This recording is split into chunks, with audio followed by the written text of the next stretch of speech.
So ayun guys, nandito tayo sa may Casorales. At dito natin sinelebrate yung birthday ni Madam.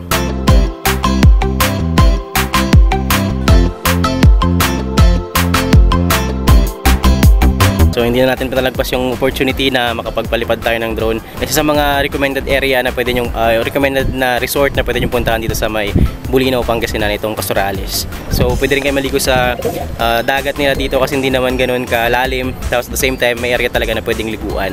So maraming mga spot dito na pwedeng puntahan para makapag-picture. Yan, halos nalibot na namin kanina lahat. Pero hindi ako masyado nakakuha ng mga ground shot kasi sumasakit yung paa natin. Pero bawing-bawi naman tayo sa aerial view.